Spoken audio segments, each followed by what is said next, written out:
O maior discurso de Cristo, capítulo 4. O verdadeiro motivo no serviço.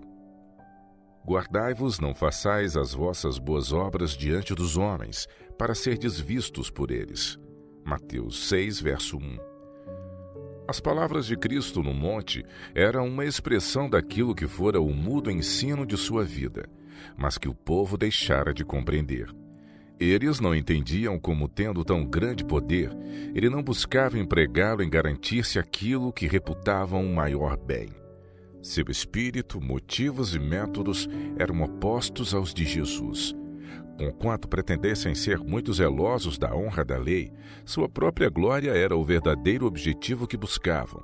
E Cristo queria tornar-lhes isto manifesto, que o amante de si mesmo é um transgressor da lei. Os princípios nutridos pelos fariseus, porém, são os que formam os característicos da humanidade em todos os séculos. O espírito de farisaísmo é o espírito da natureza humana, e quando o Salvador mostrou o contraste entre seu próprio espírito e métodos e os dos rabis, seu ensino se aplicava igualmente ao povo de todos os tempos. Nos dias de Cristo, os fariseus procuravam continuamente conseguir o favor do céu, a fim de obter honra e prosperidade mundanas, as quais consideravam como sendo a recompensa da virtude. Ostentavam ao mesmo tempo seus atos de caridade diante do povo, com o intuito de atrair-lhes a atenção e adquirir reputação de santidade. Jesus lhes censurou a ostentação, dizendo que Deus não reconhece um serviço como esse, e que a lisonja e a admiração do povo, as quais tão ansiosamente buscavam, seriam a única recompensa que haviam de ter. Quando tu deres esmola, disse ele, não saiba a tua mão esquerda o que faz a tua direita, para que a tua esmola seja dada ocultamente, e teu Pai, que vê em segredo, te recompensará publicamente. Com essas palavras, Jesus não ensinou que os atos de bondade devem ser sempre conservados em segredo. Paulo, o apóstolo, escrevendo inspirado pelo Espírito Santo, não oculta o generoso sacrifício dos cristãos macedônios, mas fala da graça por Cristo neles operada, de maneira que outros foram possuídos do mesmo Espírito. Ele também escreveu à igreja de Corinto dizendo, vosso zelo tem estimulado a muitos. 2 Coríntios 9, verso 2. As próprias palavras de Cristo esclarecem sua intenção, que nos atos de caridade o objetivo não deve ser atrair louvor e honra dos homens. A verdadeira piedade nunca promove um esforço para a ostentação. Os que desejam palavras de elogio e lisonja, delas se nutrindo como de um bocado delicioso, são cristãos apenas de nome. Por meio de suas boas obras, devem os seguidores de Cristo trazer glória não para si mesmos, mas para aquele mediante cuja graça e poder eles operaram. É por meio do Espírito Santo que toda boa obra é efetuada, e o Espírito é dado para glorificar não o recebedor, mas o doador. É por meio do Espírito Santo que toda boa obra é efetuada, e o Espírito é dado para glorificar não o recebedor, mas o doador. Quando a luz de Cristo brilha na alma, os lábios se encherão de louvor e ação de graças a Deus. Vossas orações, o cumprimento de vossos deveres, vossa beneficência, vossa abnegação, não serão o tema de vossos pensamentos ou conversação. Jesus será engrandecido, o eu oculto, e Cristo aparecerá como tudo em todos. Cumpre-nos dar em sinceridade não para fazer ostentação de nossas boas ações, mas por piedade e amor para com os sofredores. A sinceridade de desígnio, a verdadeira bondade de coração, eis o motivo a que o céu dá valor. A alma sincera em seu amor, que põe todo o coração em sua devoção, Deus considera mais preciosa que as barras de ouro de Ofir. Não devemos pensar na recompensa, mas no serviço. Todavia, a bondade manifestada nesse espírito não deixará de ter o seu galardão. Teu Pai, que vê em segredo, te recompensará publicamente. Conquanto seja verdade que Deus mesmo é o nosso grande galardão, que abrange todos os outros, a alma só o recebe e frui à medida que se lhe assemelha no caráter. Unicamente os semelhantes se podem apreciar, É à medida que nos entregamos a Deus para o serviço da humanidade que Ele se nos dá. Ninguém pode dar em seu coração e vida lugar para a corrente da bênção de Deus fluir em direção a outros, sem que receba em si mesmo uma preciosa recompensa. As encostas de montanhas e as planícies que oferecem caminho às correntes montecinas para chegarem ao mar, nenhum prejuízo sofrem com isso. O que dão lhes é centuplicadamente retribuído, pois a corrente que passa cantando em sua marcha deixa após si dádivas de virturas e de frutas. A relva, à sua marcha, tem mais vivo verdor, as árvores mais opulência de cores, as flores são mais abundantes. Quando o solo jaz despido e escuro sob o ressecante calor do sol, uma linha verdejante indica o curso do rio, e a planície que abre o seio para conduzir o tesouro da montanha ao mar encontra-se viçosa e revestida de beleza. Testemunha da recompensa que a graça de Deus comunica a todos os que se entregam como condutos, a fim de ela poder fluir ao mundo. Tal é a bênção daqueles que mostram misericórdia aos pobres. Diz o profeta Isaías: não é também que repartas o teu pão com o faminto, e recolhas em casa os pobres desterrados, e vendo o nu cubras e não te escondas da tua carne? Então romperá a tua luz como a alva, e a tua cura apressadamente brotará, e o Senhor te guiará continuamente e fartará a tua alma em lugares secos. E serás como um jardim regado e como um manancial cujas águas nunca faltam. Isaías 58, de 7 a 11. A obra de beneficência é 2 vezes bendita. Enquanto aquele que dá ao necessitado beneficia a outros, é ele próprio beneficiado em medida ainda maior. A graça de Cristo no coração desenvolve traços de caráter opostos ao egoísmo, tratos que refinarão, enobrecerão e enriquecerão a vida. Atos de bondade praticados em segredo ligarão corações entre si, unindo-os mais estreitamente ao coração daquele de quem provém todo o generoso impulso.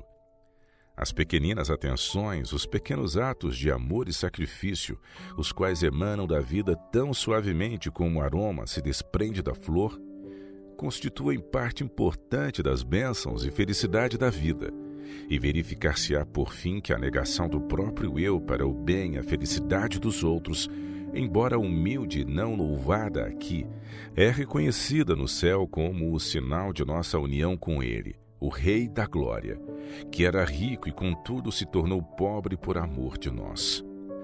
Os atos de bondade podem ser praticados em oculto, mas não se podem esconder os resultados sobre o caráter do que os pratica. Se, como seguidores de Cristo, trabalhamos com sincero interesse, o coração achar-se-á em íntima correspondência com Deus, e o seu Espírito, operando em nosso espírito, despertará em resposta ao divino toque as sagradas harmonias da alma. Aquele que dá crescentes talentos aos que sabiamente desenvolveram os dons que lhes foram confiados, agrada-se de reconhecer o serviço de seu povo crente no amado, mediante cuja graça e força eles agiram. Aqueles que houverem buscado o desenvolvimento e a perfeição do caráter cristão, mediante o exercício de suas faculdades em boas obras, hão de no mundo por vir ceifar aquilo que semearam. A obra iniciada na terra há de atingir sua consumação naquela vida mais elevada e santa que se perpetuará por toda a eternidade. Quando orares, não sejas como os hipócritas. Mateus 6, verso 5. Os fariseus tinham horas designadas para a oração, e quando, como frequentemente acontecia, eles estavam fora, no tempo determinado para isso, paravam onde estivessem, talvez na rua ou nos lugares de comércio, entre as multidões apressadas, e ali em altas vozes repetiam suas formais orações.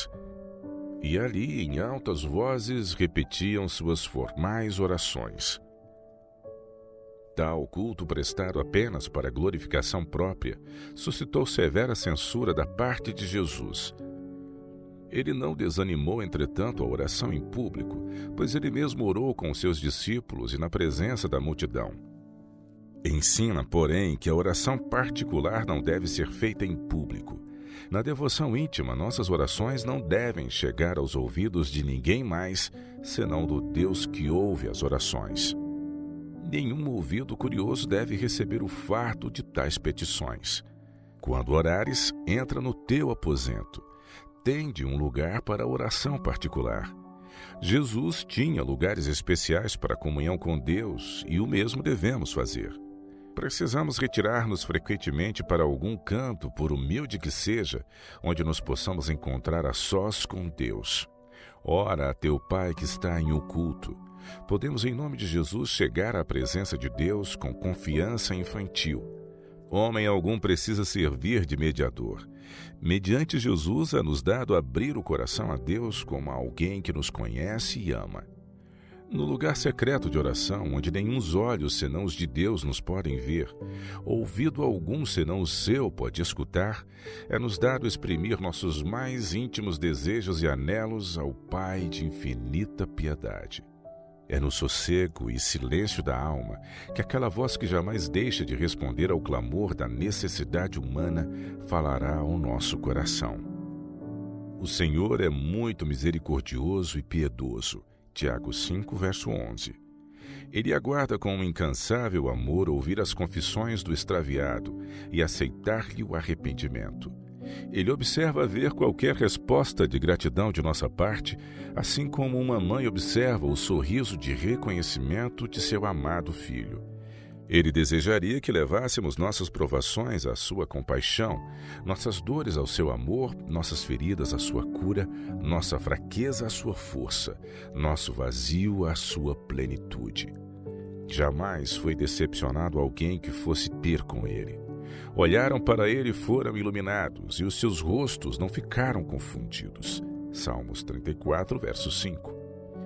Aqueles que buscam ao Senhor em segredo, contando-lhe suas necessidades e pedindo auxílio, não o rogarão em vão.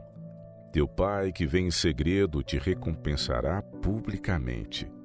À medida que fizermos de Cristo nosso companheiro diário, havemos de sentir que as forças de um mundo invisível se encontram todas ao redor de nós, e pelo contemplar a Jesus, seremos transformados à sua imagem. Somos transformados pela contemplação. O caráter é abrandado, refinado e enobrecido para o reino celeste. O seguro resultado de nosso trato e convívio com o nosso Senhor será o acréscimo de piedade, de pureza e fervor. Haverá progressiva inteligência na oração. Recebemos assim uma educação divina, o que é ilustrado por uma vida de diligência e zelo.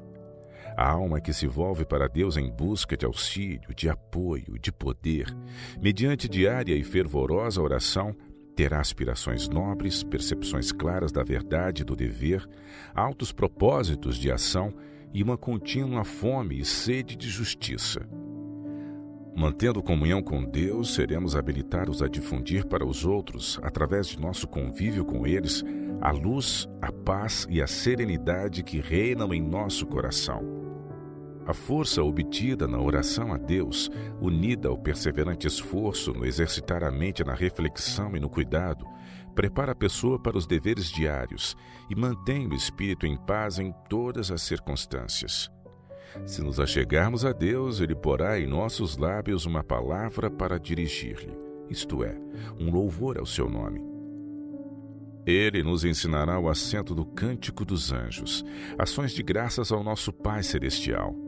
Em todo o ato da vida, manifestar-se-ão a luz e o amor de um Salvador a residir em nós.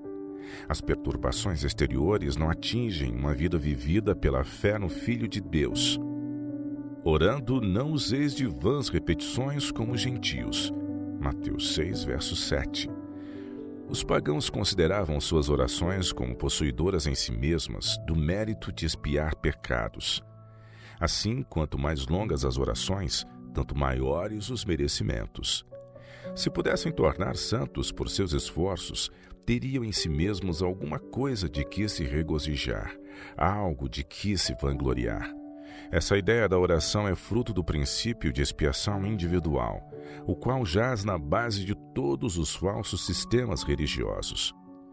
Os fariseus haviam adotado essa ideia pagã acerca da oração, a qual não se acha de modo algum extinta em nossos dias, mesmo entre os que professam o cristianismo. A repetição de frases feitas habituais quando o coração não sente nenhuma necessidade de Deus é da mesma espécie que as vãs repetições dos pagãos. A oração não é uma expiação pelo pecado, não possui em si mesma nenhuma virtude ou mérito. Todas as palavras floreadas de que possamos dispor não equivalem a um único desejo santo. As mais eloquentes orações não passam de palavras ociosas, se não exprimirem os reais sentimentos do coração. Mas a oração que provém de um coração sincero, quando se exprimem as simples necessidades da alma, da mesma maneira que pediríamos um favor a um amigo terrestre, esperando que o mesmo nos fosse concedido, eis a oração da fé.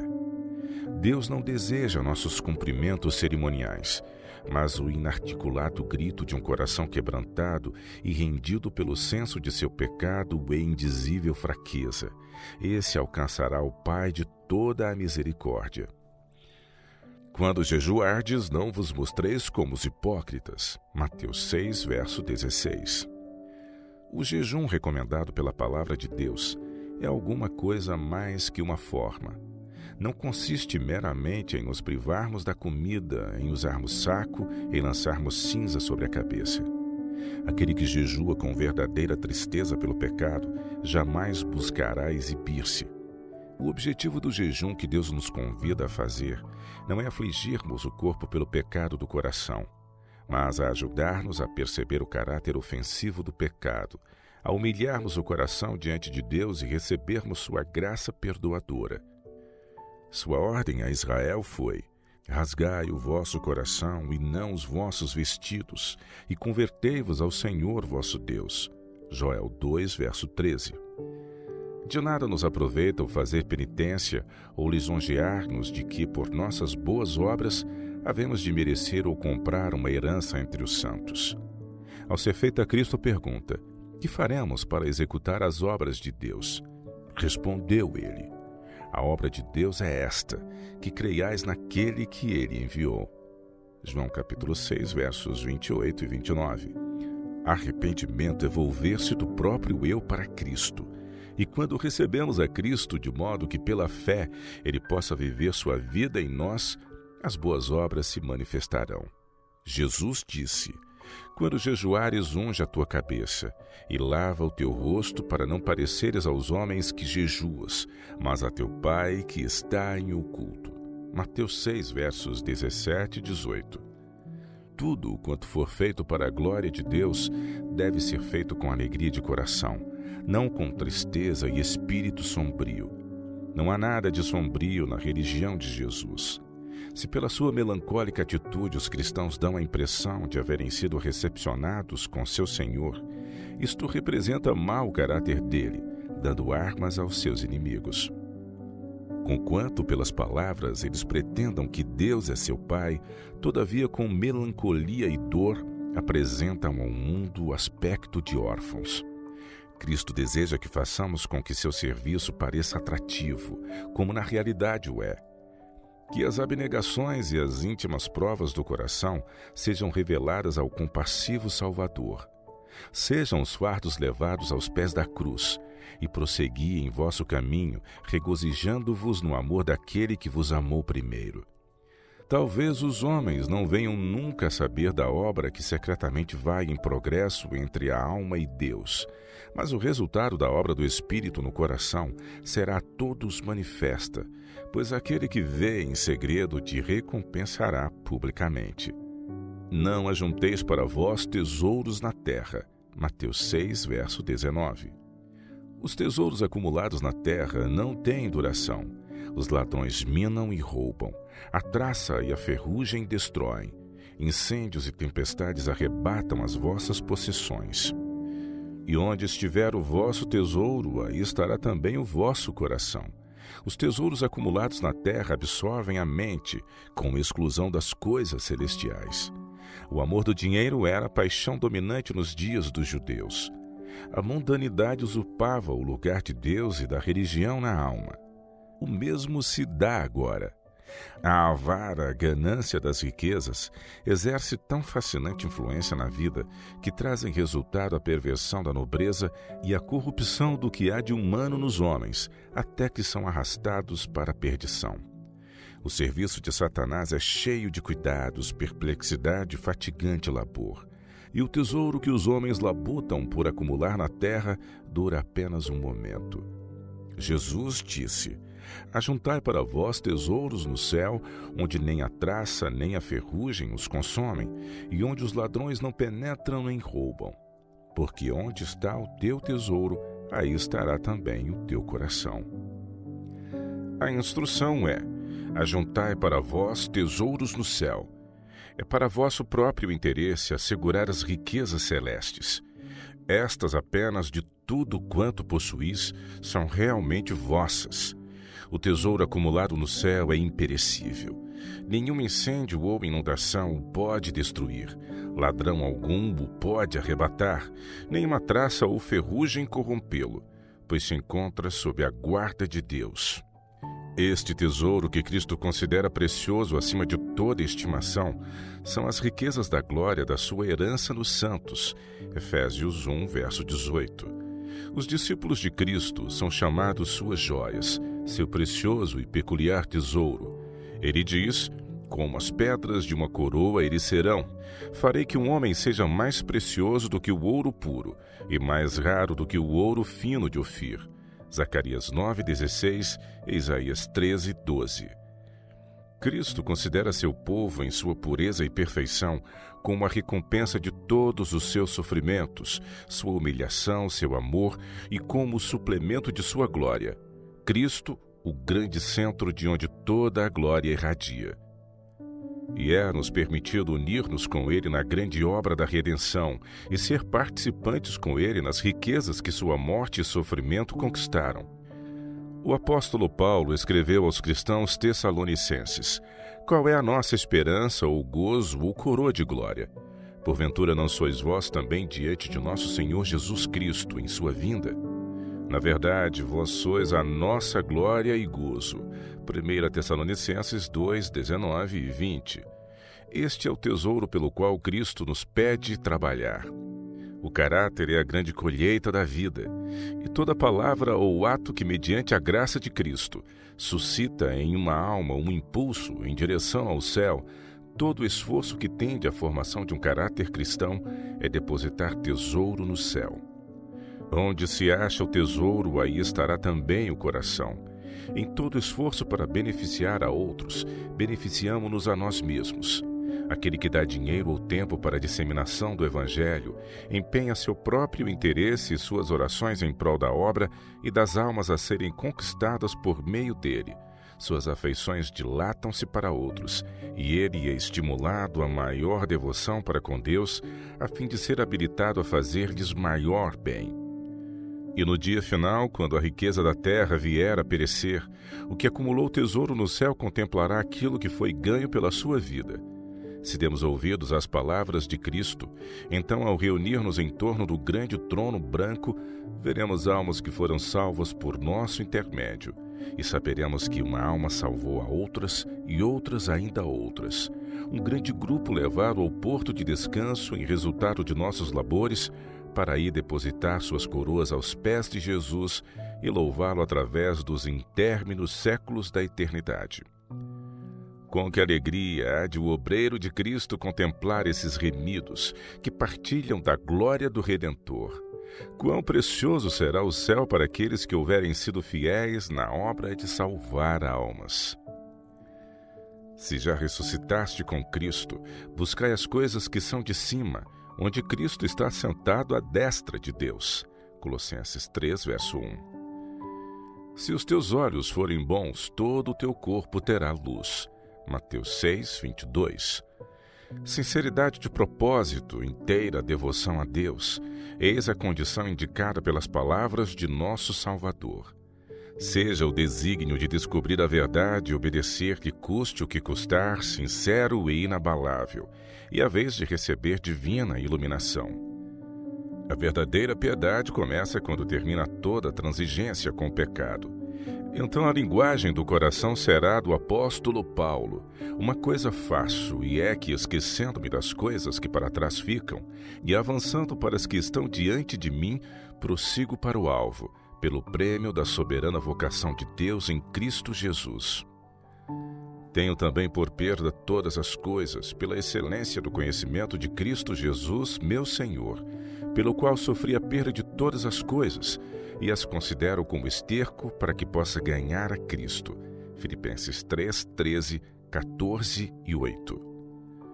Mas quando os olhos se acham cegados pelo amor do próprio eu, não há senão trevas. Se, porém, os teus olhos forem maus, o teu corpo será tenebroso.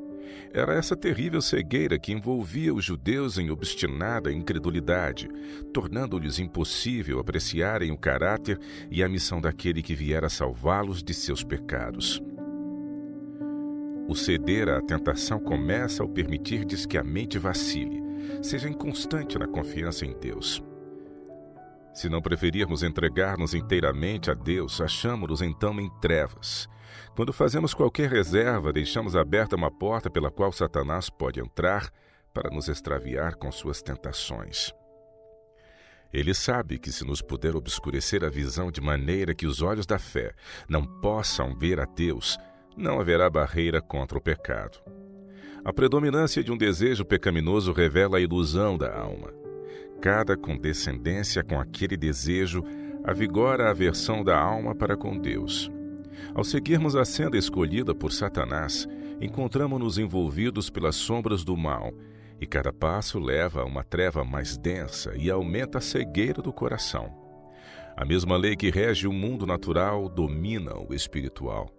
Aquele que permanece nas trevas perderá por fim a faculdade da visão. Fica encerrado por uma treva mais profunda que a da meia-noite, e para ele o mais luminoso meio-dia não pode trazer nenhuma luz.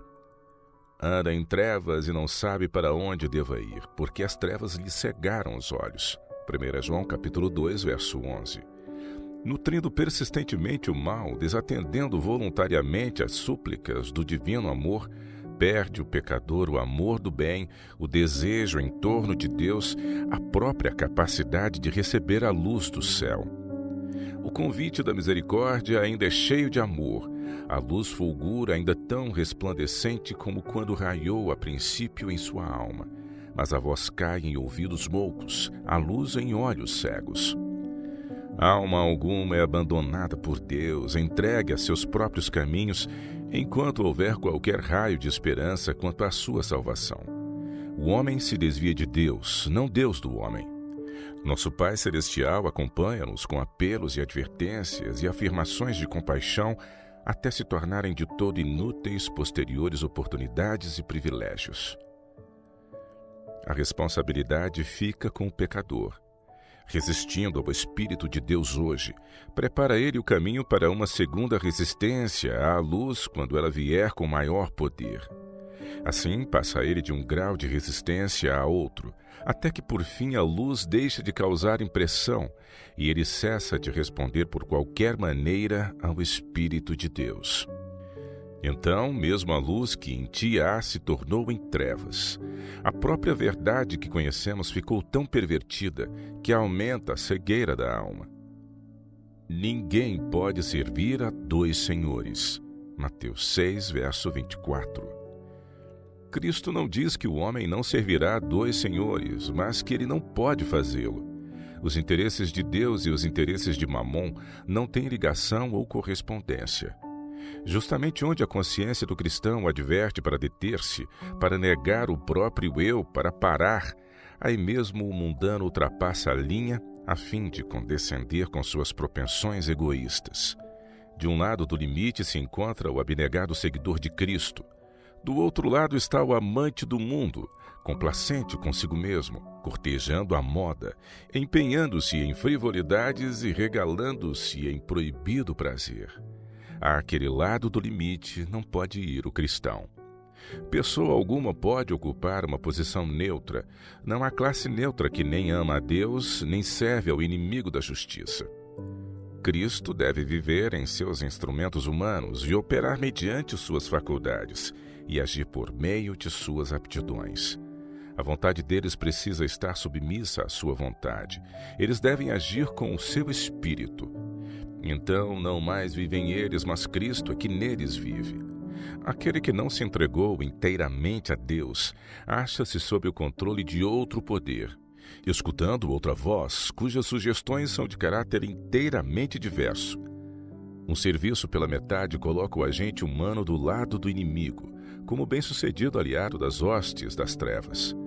Quando homens que se dizem soldados de Cristo se empregam na confederação de Satanás e ajudam o seu lado, demonstram-se inimigos de Cristo.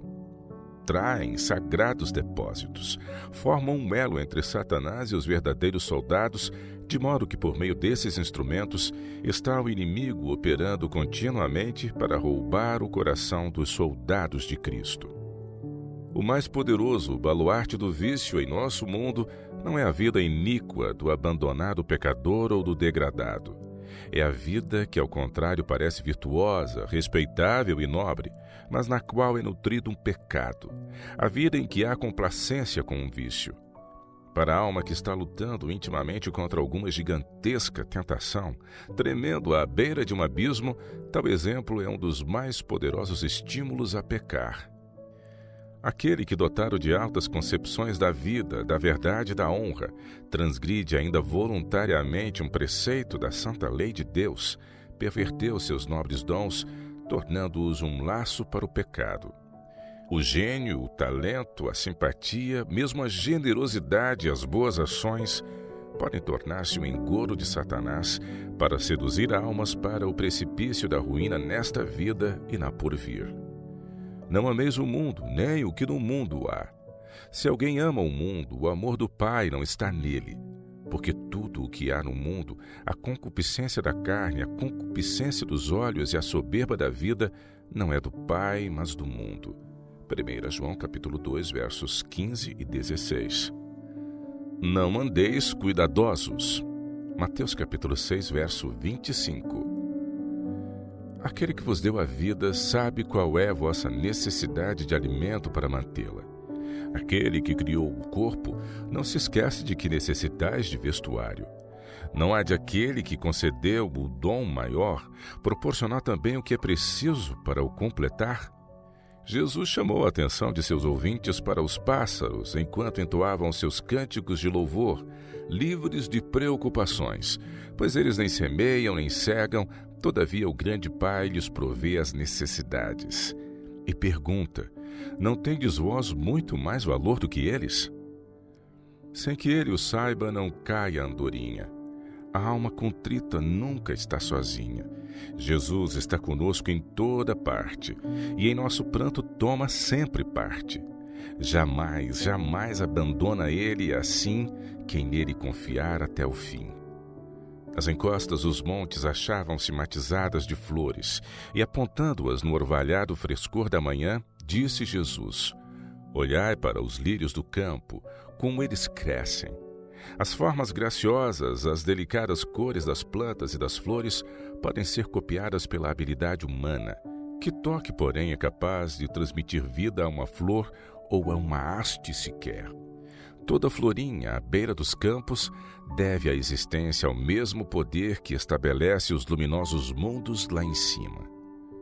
A todas as coisas criadas anima um frêmito de vida provindo do grande coração de Deus. As flores do campo são por sua mão vestidas de mais ricos trajes do que os que adornaram em qualquer tempo os reis terrestres. E se Deus assim veste a erva do campo, que hoje existe e amanhã é lançada no forno, não vos vestirá muito mais a vós, homens de pouca fé. É aquele que fez as flores e que deu às aves o seu cântico e que diz: olhai para os lírios, olhai para as aves. Na beleza das coisas da natureza podeis aprender mais da sabedoria de Deus do que sabem os eruditos. Nas pétalas do lírio escreveu ele uma mensagem para vós. Escreveu-a em uma linguagem que vosso coração só pode ler à medida que desaprender as lições de confiança e egoísmo de corrosivo cuidado. por que vos deu ele as aves canoras e as flores gentis, senão pelo transbordante amor de um coração de pai, que desejava tornar-vos o caminho da vida luminoso e alegre? Tudo quanto vos era necessário à existência vos teria sido facultado mesmo sem as flores e os pássaros, mas Deus não estava satisfeito com prover meramente o que bastasse à vida. Ele encheu a terra e o espaço e o firmamento com traços de beleza, a fim de mostrar-vos os pensamentos de amor que nutre a vosso respeito. A beleza de todas as coisas criadas não é senão um vislumbre do esplendor de sua glória. Se ele prodigalizou tão infinita maestria nas coisas da natureza para a vossa felicidade e alegria, podeis acaso duvidar de que vos conceda toda a bênção necessária? Olhai para os lírios. Toda flor que descerra suas pétalas à luz solar obedece às mesmas grandes leis que regem as estrelas. E como é simples e suave a sua existência. Por meio das flores, Deus queria chamar-nos a atenção para a beleza do caráter cristão. Aquele que tal graça comunicou às flores, deseja muito mais que a alma seja revestida com a beleza do caráter de Cristo. Olhai, diz Jesus, como crescem os lírios, como brotando da terra escura e fria, ou do lodoso leito do rio, as plantas desabrocham em atrativos e fragrância. Quem teria sonhado as possibilidades de beleza no rústico bulbo escuro do lírio? Quando, porém, ao chamado de Deus na chuva e no sol, se desenvolve a vida divina ali oculta, os homens se maravilham ante a visão da graça e da beleza. Da mesma maneira se desdobra a vida de Deus em toda a alma humana que se submete ao ministério de sua graça, que abundante como a chuva e a luz solar a todos traz as suas bênçãos. É a palavra de Deus que cria as flores, e a mesma palavra produzirá em vós as graças do seu Espírito. A lei de Deus é a lei do amor. Ele vos circundou de beleza a fim de ensinar-vos que não fostes colocados na terra apenas para labutar pelo próprio eu, cavar e construir, mourejar e correr, mas tornar a vida luminosa e feliz e bela com o amor de Cristo, para com as flores alegrar a vida dos outros mediante o ministério do amor. Pais e mães, fazei com que vossos filhos aprendam das flores. Levai-os convosco ao jardim e ao campo e para baixo das frondosas árvores e ensinai-lhes a ler na natureza a mensagem do amor de Deus. Que a lembrança dele esteja ligada aos pássaros, às flores e às árvores. Levai as crianças a verem tudo quanto é belo e aprazível, uma expressão do amor de Deus para elas. Tornai-lhes vossa religião desejável, apresentando-a pelo lado atrativo. Esteja em vossos lábios a lei da bondade. Ensinai às crianças que, em virtude do grande amor de Deus, sua natureza pode ser mudada e posta em harmonia com a dele. Ensinai-lhes que ele quer que a sua vida seja embelezada com a graça das flores, e ao colherem elas as suaves florinhas, ensinai-lhes que aquele que fez as flores é mais belo do que elas. Assim se enlaçarão em torno dele as gavinhas de seu coração. Aquele que é totalmente desejável tornar-se-á para elas como companheiro diário e um amigo familiar, e sua existência será transformada à imagem de sua pureza. Buscai primeiro o reino de Deus. Mateus capítulo 6, verso 33. O povo que escutava as palavras de Cristo aguardava ainda ansiosamente qualquer anúncio do reino terrestre.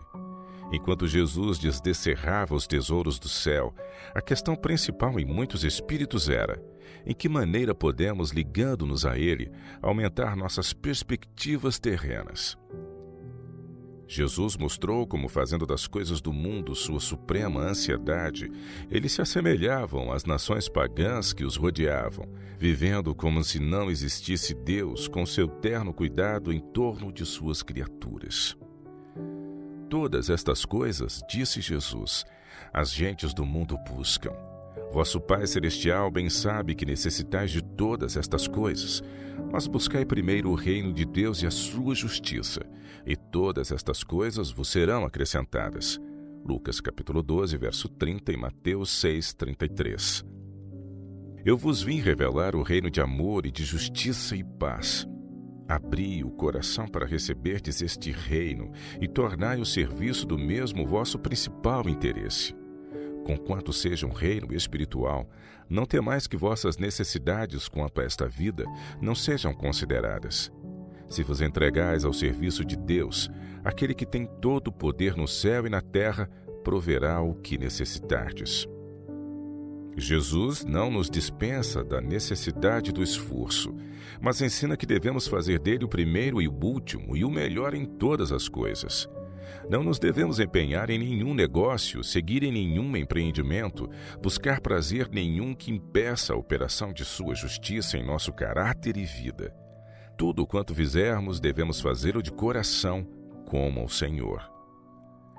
Enquanto andou aqui na terra, Jesus, mediante o conservar perante os homens a glória de Deus e o subordinar todas as coisas à vontade do Pai, dignificou a vida em todos os seus pormenores.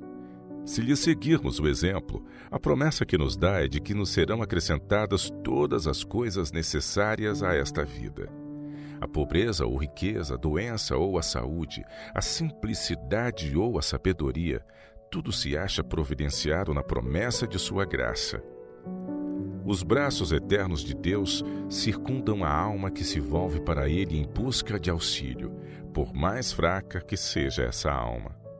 As preciosidades das colinas hão de perecer, mas a alma que vive para Deus, com ele permanecerá. O mundo passa e a sua concupiscência, mas aquele que faz a vontade de Deus permanece para sempre. 1 João 2,17.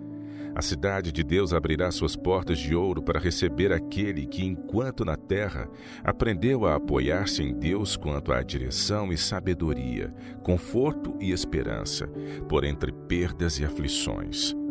Os cânticos dos anjos hão de festejar-lhe a entrada ali, e para ele dará os seus frutos a árvore da vida. As montanhas se desviarão e os outeiros tremerão, mas a minha benignidade não se desviará de ti, e o conserto da minha paz não mudará, diz o Senhor que se compadece de ti. Isaías 54, verso 10. Não vos inquieteis, pois, pelo dia de amanhã. Basta a cada dia o seu mal. Mateus capítulo 6, 34. Se vos entregardes a Deus para fazer a sua obra, não precisais estar ansiosos pelo dia de amanhã. Aquele de quem sois servo conhece o fim desde o princípio. Os acontecimentos do amanhã, ocultos a vossos olhos, acham-se à vista daquele que é onipotente. Quando tomamos em nossas mãos o manejo das coisas com que temos de lidar e confiamos em nossa própria sabedoria quanto ao êxito, chamamos sobre nós um fardo que Deus não nos deu e estamos a levá-lo sem sua ajuda. Estamos tomando sobre nós mesmos a responsabilidade que pertence a Deus, pondo-nos, na verdade, assim em seu lugar. Podemos bem ter ansiedade e antecipar perigos e perdas, pois isto é certo sobrevir-nos. Mas quando deveras acreditamos que Deus nos ama e nos quer fazer bem, cessamos de afligir-nos a respeito do futuro. Confiaremos em Deus assim como uma criança confia em um pai amoroso. Então desaparecerão nossas turbações e tormentos, pois nossa vontade fundir-se-á com a vontade de Deus. Cristo não nos deu promessa alguma de auxílio para quando levarmos hoje os fardos de amanhã. Disse ele, minha graça te basta, 2 Coríntios 12, verso 9. Mas, como o maná dado no deserto, sua graça é concedida diariamente para a necessidade do dia. Como as hostes de Israel em sua vida de peregrinos, encontraremos manhã após manhã o pão do céu para a provisão do dia. Um dia sozinho nos pertence, e durante o mesmo cumpre-nos viver para Deus. Por esse dia devemos colocar na mão de Cristo em solene serviço todos os nossos desígnios e planos, depondo sobre ele toda a nossa solicitude, pois tem cuidado de nós. Eu bem sei os pensamentos que penso de vós, diz o Senhor, pensamentos de paz e não de mal, para vos dar o fim que esperais. Em vos converterdes e em repousardes estaria a vossa salvação, no sossego e na confiança estaria a vossa força. Jeremias 29, 11 e Isaías 30, verso 15. Se buscardes o Senhor e vos converterdes cada dia, se por vossa própria escolha espiritual fordes livres e ditosos em Deus, se com satisfeito consentimento do coração a seu gracioso convite, vierdes e tomardes o jugo de Cristo, o jugo da obediência e do serviço, todas as vossas murmurações emudecerão, remover-se-ão todas as vossas dificuldades, todos os desconcertantes problemas que ora vos defrontam se resolverão.